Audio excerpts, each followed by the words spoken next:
we good? Yeah, I see it. Okay, so this is Mike Sylvia with New Bedford Guide. We're here with your mayor, New Bedford Mayor Jon Mitchell, doing our monthly discussion. So a couple of topics to go over, but last Friday we did a walk on County Street. This is the third walk we've done, kind of showcasing some of the improvements in the city and also getting a chance for you to get out and talk to some of the business owners. Yeah. We got some video, we'll roll with that, but how did that go Friday for you? I think it went pretty well, Mike. We try with these walks to focus in on areas of the city that haven't seen a lot of progress in crime control. And so last night was, the last time was a chance to walk down the stretch of County Street from roughly Rivet Street down to Cove Street to take a look at that commercial area, that residential area, to see what's working well and what can be improved on. I think there's some things that are working well there. For sure, the cleanup of the physical cleanup of the place is starting to work better. That was a really messy place for a while and still could use some improvement, but we've started a sweeping program there that requires all the vehicles to get out of the way, because that's the only effective way to clean. That when you see cleaners going around, street sweepers going around cars, it tends not to do the job. We've engaged the business owners. We've had meetings with them over the last few months to get a sense of, what their concerns are. And, the police have been out there. They've been meeting with, especially the business owners, but also the residents, to know that they're there. And it's just an example. And I think the feedback we got overall was, progress is being made. We also spotted, as we walked along, some things that could be made a little bit better. Some of the lighting issues that we talked about, for instance, I think there's still a need for more police presence still, just to give people a sense of comfort. There is, as I've said so many times before, we want every neighborhood not just to be safe, but to feel safe. And so sometimes it takes a while for that perception to catch up with reality. Police can do their job. They can arrest drug dealers and other bad guys out there, but until people start to feel safe, then they're not going to be able to enjoy the neighborhood, and that's the point we want to get to. So it's a work in progress, but progress is being made around there, and we're going to keep at it. Yeah, I think we went to, 3 businesses, 2 out of 3 said they saw improvement. They visually saw it. We talked to a couple people after the camera came up to us, and they said they noticed a difference as well. So far, it looks like some improvement. The thing is, you just can't, it can't be, what we try to emphasize and what the chief emphasizes is that it has to be a sustained effort. It can't just be, a show up and with media, with you guys and other media, and then, it's all for show. I personally want to see that neighborhood get better. I want to see it thrive, and it's going to continue. It will require us to stick with it, and that's what we intend to do. So about 2 weeks ago, RP Valois invited us out. We went and got to check out the Siemens Bethel, the Mariners home. They're connected now. Pretty big project, I think it's like almost a $2 million whale project or something like that. Yeah, so I think they're a little over $3 million. Yeah, great project. Look, if there is a place in the city to preserve, that has to be preserved. That's it. The Whaling Chapel, as it was called in Moby Dick, is right there. It's the Siemens Bethel. The Mariners home, which has housed whalers and fishermen and many other seamen over the years, many hundreds, thousands of them over the years, is a really unique facility. We wanted to see that preserved. And what's great about it, there's a lot of things to be great about. This stuff has to be preserved, but they aren't just being preserved, they've been enhanced. So what we have now is not just a better looking facility. That's one thing, that's great, but it's also a facility that preserves the artifacts of the fishing industry and starts to become, a separate museum of sorts, separate from the Whaling Museum, in the sense that, we have now a site that tells the story about the commercial fishing industry. We also have the Fishing Heritage Center down the street. And, together, these facilities really start to do what I think we've long should have been doing in the city, which is to, tell the story about this industry that is, centered in New Bedford on the east coast of the United States. We're the biggest fishing port in America, and we need to be known that way. And both of these facilities tell that story. The other good thing about the new arrangement over at the Siemens Bethel is that the Whaling Museum has really stepped in a big way to curate the exhibits. So we have the expertise of the Whaling Museum that's part of it now. They're raising revenue by charging, I think it's like a buck or something fairly nominal for people who already have a ticket from the museum to go across the street. So and check out what's at the Siemens Bethel and as well as the Mariners Home. So they actually have a business model that's going to sustain them over time, so they can continue to be vibrant and they don't end up kind of where they were a few years ago, which is, with dilapidated buildings. So great job, Fred Toomey, Bruce Oliveira, lots of folks, Whale, Terry Bernard at Whale, and a lot of other people got on board and made it happen. The city played a supporting role in it, and we're proud to do that, but they deserve all the credit. So how many people know, I remember, I think it was 2011, when I interviewed you at Celtic Coffee back in the day. Yes, I remember that, Mike. So I think Yeah. you mentioned your grandfather was on the wall of the Siemens Bethel, I believe. Yes, yeah, my grandfather was lost at sea, and he was a New Bedford fisherman, and he's one of the names on the wall, so one of the cenotaphs, and so, yeah, it's certainly a place that has a personal connection for me, but it's bigger than that. It's a place where the community has come to worship over the years, and it's a big part of the city's identity, and that's why it's been so important of a preservation project. So we got a bunch of questions on panhandlers, and we got a photo. Looks like there's been, I don't know if it's DPI or whatever, put up these concrete slabs over by the Market Basket, the 195 off-ramp, on-ramp. Right. Is that something the city's working to, because I know the city council passed to put these signs up, but it looks like there's some proactive things going on with that. Yeah, so, the issue there is all about public safety. The DPI put those barriers up to inhibit the ability of people standing around, stepping into the roadway, causing dangerous situations with vehicles. The danger being posed not just to the people in the vehicles, but also to the folks stepping in into the roadway themselves. So that's something that we'll continue to deal with. Look, there are certain intersections in the city where we've got to be very sensitive about people stepping into the roadway, and that's one of them. So we'll be looking at doing similar things over at Route 6 and 140 as well. Again, people shouldn't be stepping into busy roadways for whatever purpose. It just creates such a hazardous situation. I mean, this is not a crackdown on panhandlers. It's a way of making sure everybody's safe. Okay. Yeah, that was kind of the talk of social media lately, has been those slabs there. So a big thing came out yesterday, and I think it affects the city. The DACA program with Trump just kind of said, hey, Congress, you got 6 months to write legislation. This executive order goes away, figure it out. Is that going to affect the city? Because I know the city has probably a larger undocumented population than most in Massachusetts. Yeah, it's hard to know how many people avail themselves of DACA here, but there are a lot. There are a lot of school children, too, and I just think it was a really poor move on the part of the president. You can explain it away as being a step to placate his political base, but you know what? It affects a lot of people in very real ways. And Congress, he didn't need to do that to get Congress to act. We all can agree that Congress should have been doing immigration reform. Should have done immigration reform a long time ago. It's still they can still do it without the president taking any particular action. And yeah, this may create some greater urgency for them, but I just think it's just an unnecessary step, and it's going to cause suffering among a lot of innocent people. We're talking about people who, in many cases came over to this country, and, here in New Bedford, and our particular case from places like Guatemala or the Dominican Republic or the Azores, mainly in Portugal, Cape Verde. Those are our most recent immigrants, and a lot of those people don't know their homeland. They came over at such a young age, they barely speak the language of their place of origin, and they're in no situation to go back and restart their lives. This is something that's going to uproot a lot of folks, and I hope Congress acts, but the president didn't have to create this problem.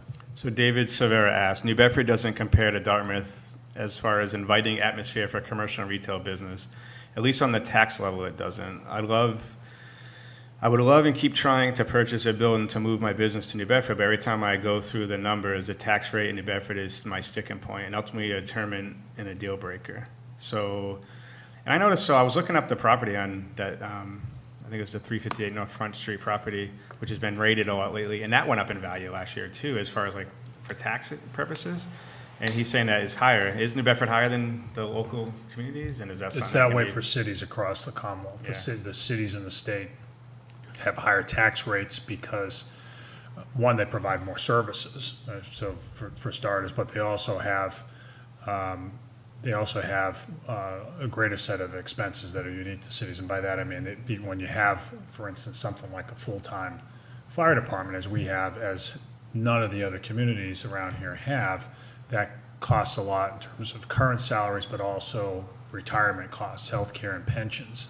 So because we've had a full-time fire department for God knows how long, over 100 years, and we pay, and this is just one example, we pay, for having that into the future. In other words, we pay the pensions of folks who once served on our fire department and their health care and so forth, as we should.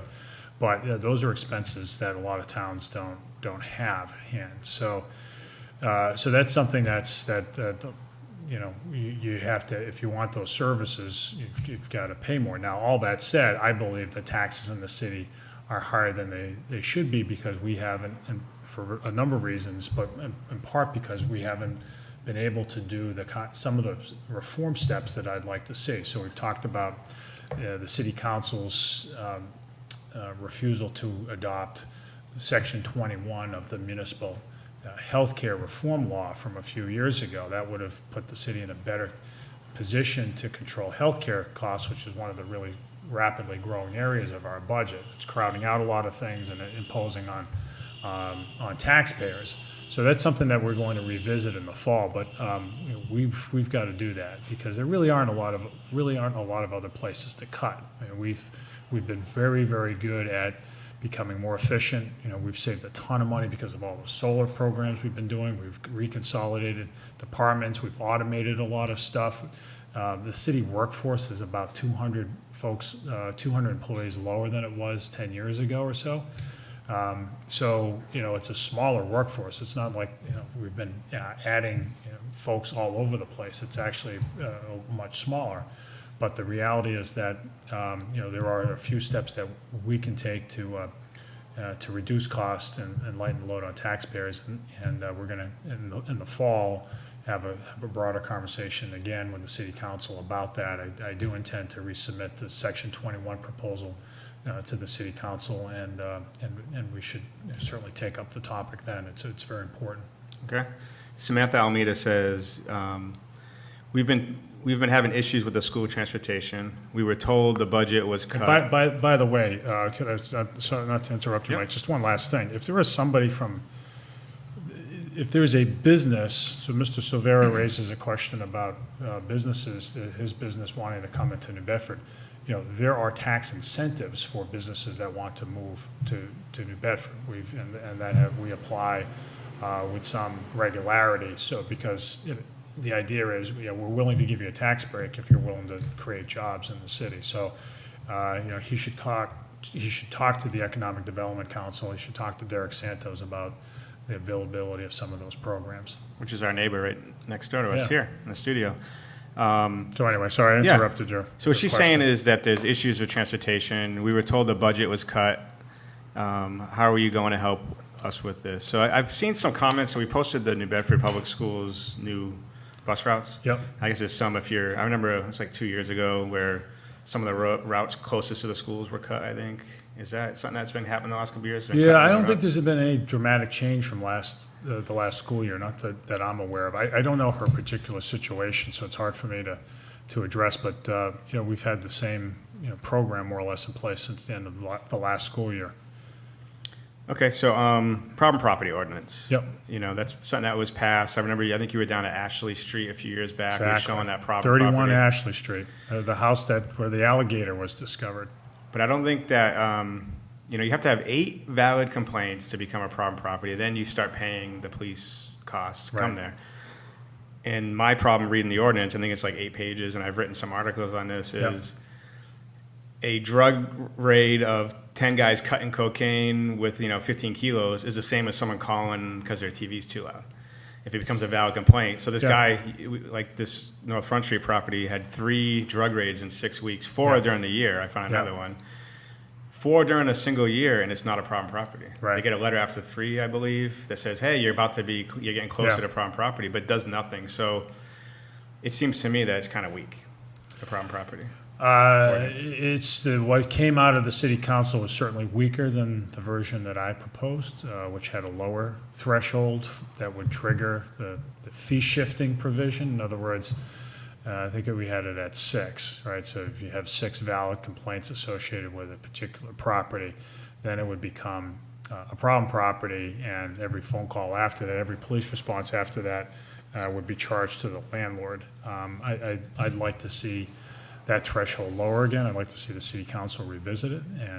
But I do think, by the way, it has had a good effect in the sense that when the letters go out, and you'll be talking to the police chief at some point in the next week or so on your show, he would, I think, would tell you is that, when they've sent letters out to landlords that are, have had a few valid complaints, that they've seen a change in behavior. The call volume has actually gone down. So you should talk to him about that. But we have seen a drop in call volume in a lot of places around the city. Do you think there should be an amendment, though, to say not all calls are equal? A drug raid is bigger than a phone call for a loud TV? Yeah, I think you start to get, so we could look at something like that. We tried to model our problem property ordinance on that of some other cities that have done a similar thing. Boston's is probably the closest to us. There really aren't other Massachusetts cities that have done it, maybe 1 or 2 others. In the case of Boston, they've only done the fee shifting provision once on one particular property, and they settled out of court with that property owner for the bill, but it's used very sparingly. Where they, in their experience, that they got the change in behavior was just by the warning letters. But I agree, you need to go all the way through with certain property owners to make those warning letters more credible. And not to keep on it, but March, you had this guy named Salazar with 53 convictions. He's the name on the property. They drug raid, they bust him. This is the North Front Street house? Yep. Yeah. And then July, he's there again as homeless. And then you look at all the people busted. They have these long drug records. So the landlord and I tell the landlords, and they say, when the landlord's like, do you know this thing called Google? You put their name in there, and it shows you a lot of their stuff. So the landlords, and we've talked about this before, it's classic. What you're describing is classic. So we don't have there aren't enough landlords who are doing criminal background checks on their tenants. That's not too much to ask. Look, Especially rated. If you're getting raided 3 times, start Well, it's checking. kind of obvious, right? It's like you don't even have to do a check. It's the guy that lived there before. So I don't feel badly for a landlord who knowingly takes somebody in who's a career criminal, right? And it doesn't take too much to find those things out. So if you get somebody who's moving in from another city and that has no references, you should, if you're a landlord, should be doing a criminal background check on that person. You should also be doing a credit check on that person. And if we had more landlords, so the vast majority of small landlords do that stuff. They do their homework. And again, the problem we have in our city is with a very small handful, and they're the ones who don't do the homework. They're the ones who really don't care if they're bringing in a criminal element into the city, into their apartment, if that person's paying first and last month's rent. I mean, it's as simple as that, and we can't, that's just not something we can tolerate. That's not something that I think neighbors should put up with. It's not something the police should put up with, and we aren't gonna put up with it. So Michael Smith says, Mr. Mayor, what are we doing to fix the roads in our city? We're paying more taxes, but where is it? The roads are getting worse, county and cottage, and causing more damage to vehicles than taxpayers own. We need these addressed immediately. That's what he's saying. Yeah, so this is something we've talked a lot about, and this is a big area of concern for me. Well, anytime we have a grant to fix anything, everyone says, why isn't it going to the streets, right? That's what you kind of hear. Yeah, well, you hear that, but the roadways in the city have deteriorated over the better part of the last 20 years. So they didn't get the way they are, overnight. It takes a long time for a road to get it to fall into disrepair. I mean, if a road's built, if it's properly laid, if it's not punctured by a utility company digging up a pipe, it should last 25 to 30 years in theory. The problem we have in the city is that for too long, we've allowed the utility companies to do the bare minimum when it comes to repatching holes in the pavement. So if you look at where potholes are, they are almost invariably in places where the utility companies have broken into the road, right? So they cut out a rectangular patch, and they don't seal it up well. It's not settled. It's not skimmed over, and sure enough, that's where the potholes start to form. Water gets in, it expands in the wintertime when it's frozen, and then you're left with what we have on County Street, which is, by the way, a place that's going to get fixed soon by one of the utility companies. So it's going to take us a while to get out of that. We rely to get out of this state of affairs. That's why, this past spring, I proposed to increase the funding for our roadways by a full 50%.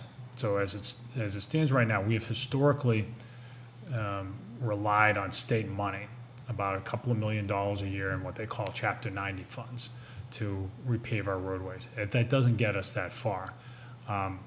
My feeling is that we've got to accelerate improvement. We've got to catch up, and that's why we're devoting more money to it. So as you look around, you'll start to see those improvements. You'll start to see there's been more work done, I think, this past summer than there has been in years on improving the roadways. You'll also see a change in practice among the utility companies.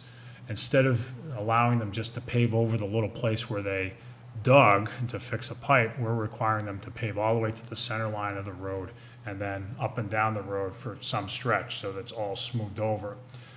So you've seen, there are plenty of examples of that work around the city now that you've seen in the last few months. So the end of Ashley Boulevard is one. As Ashley Boulevard comes down to Cogswell Street, if you're traveling south, you'll see that it's paved all the way to the center line. Those in the past, that would have been a patchwork of asphalt. No, we're not allowing that anymore. South 6th Street, coming from the downtown moving south, that's another example of a roadway where we've said to the utility companies, you gotta do a lot better than this.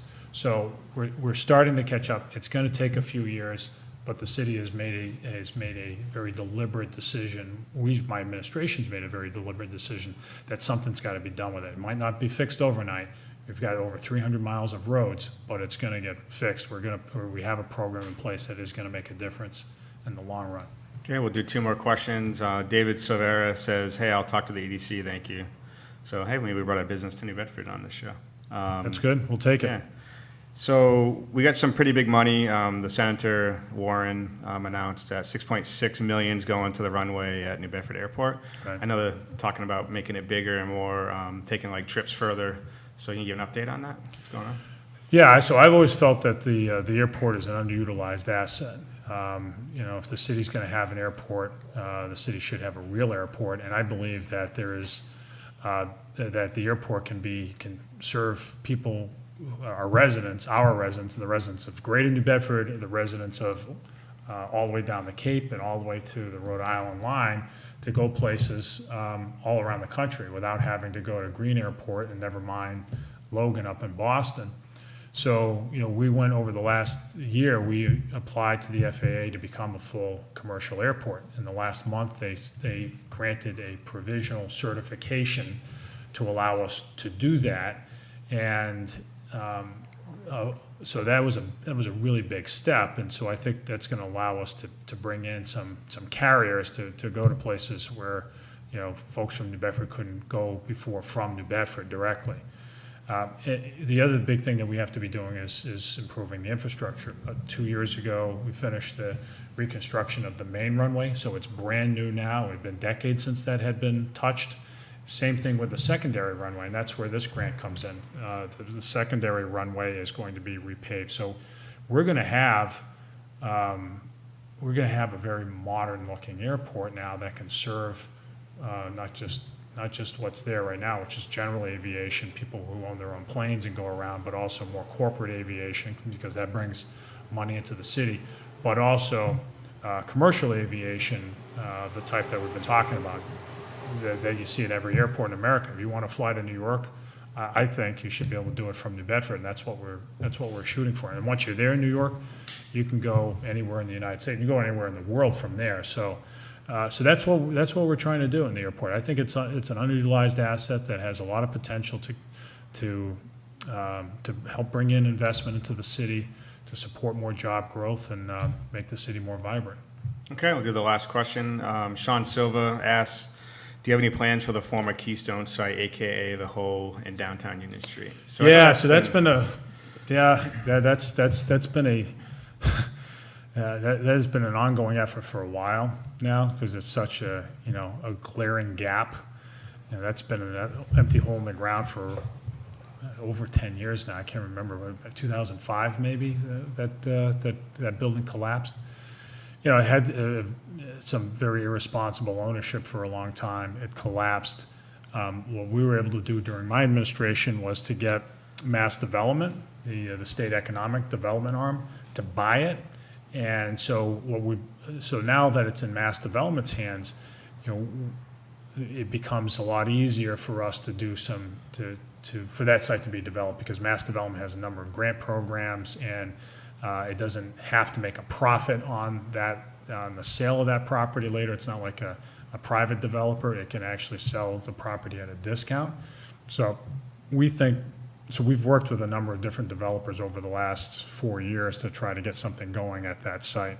And I think we're making some progress with one or two particular developers.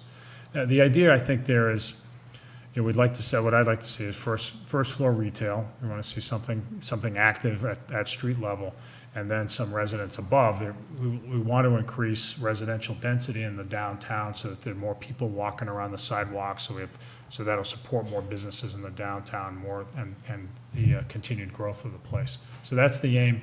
There's been a lot of work done on it. It just doesn't look like it, but that is a front burner development site. Okay, so thanks, Mayor Mitchell. Tomorrow we're going to talk to the Chief of Police, Chief Cadero. Not captain anymore. Always Captain, right? I always say that. So Chief Cadero, we're going to start our weekly show with the police. We're going to talk about PSAs, what's going on out there. People don't know that you can go down there and do your internet transactions right at the headquarters inside the lobby. A lot of good information. Tomorrow we'll talk some crime stuff as well. So stay tuned tomorrow at 1 o'clock every week, every Thursday at 1 o'clock. Thanks for your time, Mayor Mitchell. Sounds good. Thanks, Mike.